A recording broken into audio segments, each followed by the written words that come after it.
Hi everyone, good morning. আজকে সারা দিনের জন্য ঘুরতে বেরোনোর একটা প্ল্যান করেছি। শীতে তো এটাই মজা, তো চলো বেশি দেরি না করে আগের ঝটপট রেডি হয়ে নিই। রেডি হয়ে বেরোতে অনেকটা লেট হয়ে গেছিলো, আরও দুটো জায়গায় যাওয়ারও ছিল, তাই জন্য ভাবলাম লাঞ্চ তো করতেই হবে, আর এই মানটিতে এই খাবারগুলো অনেক দিন খাই না, তাই জন্য ভাবলাম খেয়ে তারপরেই যাওয়া যাক। শীতের রোদে বাইপাস দিয়ে যেতে হেব্বি লাগছে। চলে এসেছি মাদার ওয়্যাক্স মিউজিয়ামে।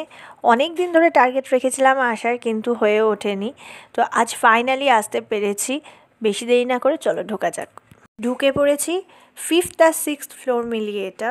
ওই যে টিকিট কাউন্টার, চলো টিকিটটা কেটে ভেতরে ঢুকেই যাকে প্রথমে পেলাম, তোমরা যাকে পাবে, গান্ধীজি। রত্নাঙ্ক অলরেডি দাঁড়িয়ে পড়েছে ওনার সম্বন্ধে ডিটেলসে জানার জন্য। তারপরের ঘরে তোমরা পাবে রামপ্রসাদ, অরবিন্দ, মা শারদা, মাদার টেরেসা, এদের সবাইকে। তারপরের ঘরটা ছিল কবিগুরু রবীন্দ্রনাথের। আমরা ওনার কাছে কবিতা শুনতে বসে পড়েছি।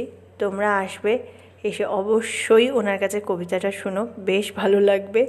আর রত্নাঙ্ক ওনার আসল ভয়েস শোনার জন্য দাঁড়িয়ে পড়েছে। আমিও শুনেছি, কিন্তু আমারটা আর দেওয়া হয়নি। তারপরেই পেয়ে যাবে গানের জগতের এক একজন মানুষকে। তবে তারপরে লতা মঙ্গেশকরের পাশের এই স্ট্যাচুটা মাদার ওয়্যাক্স মিউজিয়ামে গিয়ে পাবে না, এটা একমাত্র আমার ভিডিওতেই পাবে। গানের জগতের পর তারপর পেয়ে যাবে খেলার। তবে প্রথমে তোমরা ক্রিকেটটাই পাবে, তারপরে আস্তে আস্তে ফুটবল। তবে মেসিকে আমার এখানেও একদম ভালো লাগেনি, আরও এরকম অনেকে আছে, তোমরা দেখলে বুঝতেই পারবে। আর ঈশাবাস। তারপরেই ছিল মিঠুন দা, অমিতাভ বচ্চন। তবে শাহরুখ খান আর সালমান খানকে একদম ঠিকঠাক বানায়নি, আমার একদম পছন্দ হয়নি। তারপরে আর কাউকে দেখালাম না।